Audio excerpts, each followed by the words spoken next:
अस्सलाम वालेकुम दोस्तों, उम्मीद करता हूँ आप सब खैरियत से होंगे, खुश होंगे। मैं हूँ इंजीनियर मोहम्मद आसिम और आप देख रहे हैं ओपन डोर स्कॉलरशिप गाइडेंस। और आज की वीडियो में आपकी वेलकम। ओके, सो चलते डायरेक्ट पॉइंट की तरफ और वीडियो की तरफ, ताकि आपको जल्द से जल्द आपकी क्वेरीज ख़त्म हो जाए, क्योंकि मैं भी थोड़ा सा बिज़ी हूँ और आपको भी थोड़ा सा गाइड करना था, थोड़े से अपडेट्स देने थे। तो अच्छा, आज की जो वीडियो में आपको एक रोड मैप बताऊंगा डॉक्यूमेंट अटेस्टेशन के हवाले से। ठीक है, कि अगर आप बैचलर के लिए अप्लाई कर रहे हैं, कौन से डॉक्यूमेंट आपने अटेस्टेड करवाने हैं, कौन से आपने अपोस्टाइल करवाने हैं, कौन से आपने सिंपल अटेस्टेशन करवानी है। ठीक है, एक IPCC अटेस्टेशन हो गया, आपकी कंसर्न बोर्ड की अटेस्टेशन हो गई, फिर मोपा की अटेस्टेशन हो गया और फिर मोपा की अपोस्टाइल डॉक्यूमेंट हो गई। कौन कौन से ये करने हैं। ठीक है, तो अगर आप बैचलर के लिए अप्लाई कर रहे हैं, मास्टर्स के लिए अप्लाई करें या आप PhD के लिए अप्लाई करें और एंड सो ऑन, तो मैं आपको बताऊंगा कि आपने कौन कौन से डॉक्यूमेंट्स तैयार करने हैं और कैसे और कहाँ से करने हैं। ठीक है, इसके हवाले से मैंने ऑलरेडी डिटेल में वीडियोस बना भी रखी है। अगर आप और भी डिटेल जानना चाहते हैं तो भी वो मैंने दे दी है। ठीक है, लेकिन अभी भी मैं सिमिलरली आपको बताऊंगा। ठीक है, और आपकी कुछ क्वेरीज भी मैं क्लियर करूंगा अकॉर्डिंग टू ट्रैकिंग आईडीज़, क्योंकि वीडियो में मैं एडिशनली, अगर ये वीडियो मैं अभी अटेस्टेशन के हवाले से बता रहा हूँ, तो इसके साथ साथ मैं एक प्लस और इन्फॉर्मेशन भी देता रहता हूँ। ठीक है, तो मैं आपको आज ट्रैकिंग आईडीज़ के हवाले से कुछ कन्फ्यूजन दूर भी करवाऊँगा। ठीक है, अच्छा ठीक है, तो चलते हैं अटेस्टेशन के हवाले से। तो मैं स्टार्ट करता हूँ बैचलर से। ठीक है, तो अगर आप बैचलर के लिए अप्लाई कर रहे हैं, तो बैचलर वाले जितने बंदे हैं, ठीक है, स्टूडेंट्स है, कैंडिडेट्स है, ओलंपियाड्स है, तो सुनिए, तो आपने करना क्या है, आपकी जो मैट्रिक और FSC की, तो आपकी जो कंसर्न बोर्ड्स है, लाइक 22 मर्दान हो गया, 22 पेशावर, 22 कोहाट, लाइक समथिंग, तो आपने वहाँ से आपने जो आपके मैट्रिक एंड FSC की जो ट्रांसक्रिप्ट या DMC आपके हो गए, DMC प्लस सर्टिफिकेट, 2 मैट्रिक के हो गए आपके और 2 हो गए आपके इंटर के। ठीक है, तो 4 डॉक्यूमेंट ये आपके हो गए। ये आपने करने हैं वहाँ से कंसर्न बोर्ड से अटेस्टेड।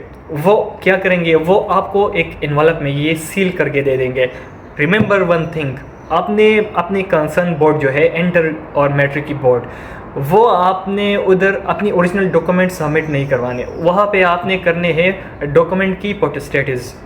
ठीक है, जो पोटेस्टेट्स है वो आपने उधर सबमिट करवाने हैं, तो वो आप सबमिट करवाओ, वो आपको एक इन्वॉल्व में सील करके दे देंगे। याद रहे, वो सील टूटने नहीं चाहिए, ख़राब नहीं होना चाहिए। जैसा वो आपको दे दे वैसे ही आपने उठा के IBCC को देना है। IBCC आपने अपॉइंटमेंट लेनी है। ठीक है, पहले अपॉइंटमेंट ले लिया, उससे पहले ये आपने करने हैं। अगर ये आपने पहले भी ले लिया ना, सील डॉक्यूमेंट ले लिया अपने साथ रखो, जब अपॉइंटमेंट आ जाए जाके वो सील डॉक्यूमेंट वहाँ पे सबमिट करवाओ, प्लस आपकी जो डॉक्यूमेंट ओरिजिनल है वो आपने देने हैं, प्लस एक कॉपी भी दे दे एक्स्ट्रा फॉर, क्योंकि वहाँ पे अक्सर ऐसा होता है ना, वो अपने साथ भी एक फोटोकॉपीज़ रख लेते हैं। लेकिन अगर आपने फोटोकॉपीज़ जमा नहीं किए, समटाइम्स होता है, तो वो आपके डॉक्यूमेंट्स IBCC अटेस्टेड नहीं करवाते। वो आप कहते हैं कि आपके डॉक्यूमेंट्स में कमी थी, आपने फोटोकॉपीज़ जमा नहीं की, ऐसा, तो वो कभी ले लेते हैं, कभी नहीं लेते। तो आप एडिशनली जमा करवाए उसके साथ सील्ड कॉपीज़ प्लस ओरिजिनल की एक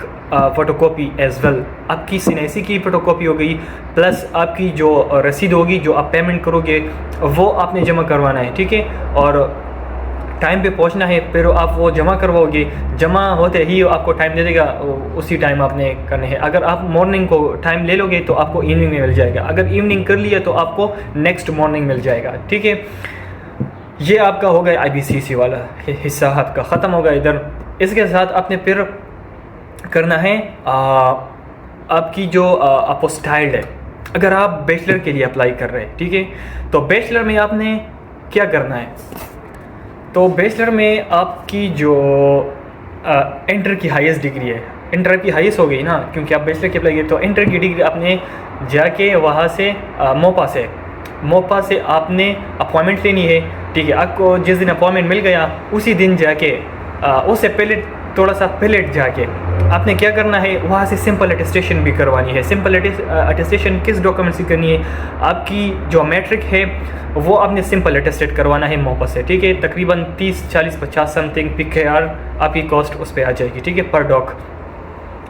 अगर आप क्योंकि आपने हाईएस्ट डिग्री अपोस्टाइल करनी है, अगर आप उसको सिंपल अटेस्ट करवाओगे, दिस इज़ प्लस सिक्योरिटी। अगर नहीं करोगे कोई मसला नहीं होता, आपने जस्ट उसको अपोस्टाइल करवा लिया, बस ये इनफ है, ठीक है। तो अब इसी से दोनों डॉक्यूमेंट्स आपके हो गए, ठीक है, मैट्रिक एंड FSC। फिर जाके मैट्रिक को सिंपल अटेस्ट करवाया और FSC को आपने अपोस्टाइल करवा लिया। अगर आप FSC को भी सिंपल अटेस्ट करवाते हो वहाँ से, तो एज यू विश, ये कोई मसला आपको क्रिएट नहीं करवाएगा अगर आपने नहीं करवाया, ठीक है। That's enough from here, okay okay. Then अगर आपने मास्टर्स के लिए अप्लाई करना है, अब क्या करना है आपने, यही सेम प्रोसेस है, ठीक है, यही सिमिलर प्रोसेस है, बस एडिशनली क्या होता है, देखो वही आपने FSC वाला का FSC तक वो अपने बोर्ड से करवाने हैं, फिर IBCC से करवाने हैं, इसी तरह, ठीक है। लेकिन इधर आपकी हाईएस्ट डिग्री बैचलर है। बैचलर के लिए आपने क्या करना है, बैचलर को आपने HSC से पहले अटेस्टेड करवाने हैं। HSC से आपने अटेस्टेड करवा लिया, फिर आपने तीनों document like matric, inter, bachelor, ये आपके 3 डॉक्यूमेंट हो गए, 3 ट्रैक्स हो गए आपके, ठीक है। तो ये आपके साथ 6 डॉक्यूमेंट बन जाएंगे, प्लस BMC और सर्टिफिकेट, ये 6 डॉक्यूमेंट बन गए, ओके। अब इस सारों को आपने सिंपल अटेस्टेड करवाना है मोपा से, ठीक है, क्योंकि आपका IBCC से भी मैट्रिक और FSC हो गया, अब आपका HSC से भी आपका बैचलर हो गया। अब आता है मोपा से अटेस्टेशन का। तो मोपा से आपने क्या करना है, सिर्फ बैचलर वाले डिग्री आपने अपोस्टाइल करवाना है, द रिमेनिंग जो है, जो आपकी लोअर डिग्रीज है, वो आपने क्या करना है, जस्ट सिंपल अटेस्टेड करवाने हैं। अगर यह भी, अगर आपने बैचलर को सिंपल अटेस्ट करवा लिया, ओके, नहीं करवा लिया, जस्ट अपोस्टाइल करवा लिया, दोनों करने, ठीक है। ये एक बात याद रखें, आपने दोनों करवाने हैं, सॉरी मैं बताता हूँ दोनों क्या, दोनों जो आपकी डिग्री और ट्रांसक्रिप्ट दोनों करवाने हैं, ठीक है। बैचलर की डिग्री एंड ट्रांसक्रिप्ट दोनों आपने अपोस्टाइल करवाने हैं। इसी तरह आपके FSC वाले जो है वो भी आपने, अगर आप बैचलर के लिए अप्लाई कर रहे हैं, ठीक है, बैचलर के लिए अप्लाई कर रहे हैं, तो आपने FSC की जो DMC और सर्टिफिकेट दोनों अपोस्टाइल करवाने हैं। इसी तरह मास्टर्स के लिए अप्लाई कर रहे हैं, तो बैचलर की ट्रांसक्रिप्ट एंड डिग्री दोनों आपने अपोस्टाइल करवाने हैं। इसी तरह PhD के लिए अप्लाई कर रहे हैं, तो अब ये आपका हाईएस्ट डिग्री बैचलर हो गया, the remaining will be your lower degree just for IBCC and HSC plus simple attestation from MOFA, and the highest degree will be your apostille from the MOFA. So I hope अभी आपको कुछ ना कुछ समझ आ गया होगा, आपको एक रोड मैप अब मिल गया होगा कि आपने कौन से डॉक्यूमेंट अटेस्टेड करवाने हैं, कौन से सिंपल करवाने हैं और कौन से अपोस्टाइल करवाने हैं। तो स्टिल अगर आपके जहन में कुछ भी क्वेश्चन है तो बिना झिझक आप पूछ सकते हैं। इंशाल्लाह मैं थोड़ा सा रिप्लाई अगर मैंने देर से दे दिया तो उसके लिए माजरत ख्वाह हूँ, लेकिन मैं आपको रिप्लाई दूंगा ज़रूर इंशाल्लाह, क्योंकि मेरे भी इधर कुछ वो है ना, थोड़ी सी ज़्यादा ही मसरूफियत है इधर मेरी भी, तो मैं आपको गाइड करूँगा, रिप्लाई दूंगा। लेकिन अगर मैं थोड़ा सा लेट हो गया तो इस अगेन आई विल बी से अपोलोजाइज फॉर दिस, ओके।